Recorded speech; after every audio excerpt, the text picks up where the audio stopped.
I want you to answer a question in the comment section before you finish this video, and I want you to see if you were right. Here's the question. When are you supposed to split step? I'll give you 3 choices. Should you land your split step as the opponent is hitting the ball? Should you land your split step after your opponent hits the ball? Or should you land your split step before your opponent hits the ball? So in the comments, just say as they hit, after they hit, or before they hit, and we'll see if you're right. Now, first, this video is courtesy of 12K GP Tennis on YouTube. Make sure you subscribe to their awesome channel. I put their link in the description below. So here we have Sebastian Korda hitting with FAA, and we can see them hopping as the opponent hits. They hop every time the opponent hits, but what's the specific timing? Because understanding the specific timing will get you achieving the maximum benefit from your split step. So let's zoom in and let's see when Felix hits this ball. So he hits the ball right now. That was him hitting the ball. He's hitting a backhand. So if we zoom out a little bit, we can see Sebastian's in the air as the ball was being struck. So I guess he's going to land after Felix hits the ball. So let's watch it again. There's contact. Sebastian's landing after the contact. So he's not landing as Felix hits the ball. He's definitely not landing before. He is taking off and then landing after. Okay, that's interesting. Did you get it right, by the way? So let's see how much time is occurring between the hit by Felix and the split step by Sebi. Now let's check it out. Let's put the timer down and let's see how much time elapses. Ready? 0.21 seconds. That's interesting.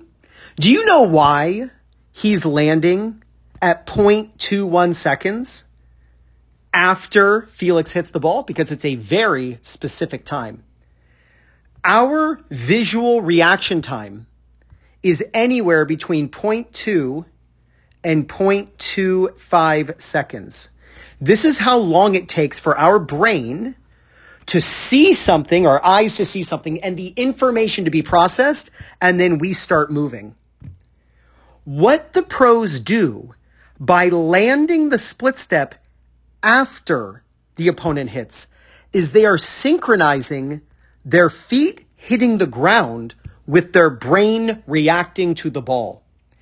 If you land as the opponent is hitting, you have to stand still for 0.2 to 0.25 seconds, and it's hard to break inertia at that point.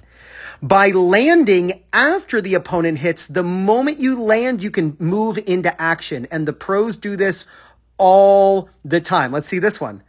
Here's the hit, so let's go to it. There's contact. Put a timer down. It's going to be anywhere between 0.2 and 0.25 when he lands. There he's landing. We could even go right to there. He's really pressing, engaging the legs, the calves, the quads, the hamstrings. They're ready to go. And then he starts moving from that point. What the pros ingeniously have figured out is how to land when their brain reacts.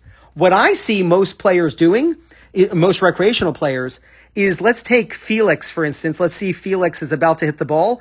I see most players landing their split step now, even before the opponent hits the ball. And they don't split after. They just become flat-footed at that point. What he's doing is jumping in the air so that he can land the split step after, and then he moves into position. Let's keep going. Hits a backhand. And do we see the shot here? He's kind of shielded. Oh, here we go. There's the hit right there. There's the hit. He's in the air. When does he land? Boom. He lands at 0.21 seconds. It's over and over again. I want you to film yourself. And I want you to look at yourself in slow motion. And just see, are you in the air as the opponent hits? Which is the right way to do it. So that you can land after they hit. If you do this, you will be so much faster, believe it or not. By actually being later, you're synchronizing when your feet hit the ground with when your brain reacts. That way, when you land, you can explode into movement and explode in the direction you need to. You will be so much faster on the court. Now, if you're looking for new people in your local area to play matches against or practice with, maybe you want to find a local league at your level, or you want to find a coach who's close to you who can help you with your game, then use my link for Play Your Court. And it's playyourcourt.com/2minute tennis. When you use my link to sign up, you get 50% off. Remember, the split step timing doesn't change if you're at the net, returning serve, playing doubles and a quick reaction, back and forth volleys. You're playing singles, your opponent's at the net. It doesn't matter. Whether you're returning serve or at the net or just rallying in singles, the split step timing is the same. Land your split step after your opponent hits, and there's no doubt you're going to gain confidence, win more matches, and play much better tennis. This is Ryan Reedy from 2minutetennis.net. You got this.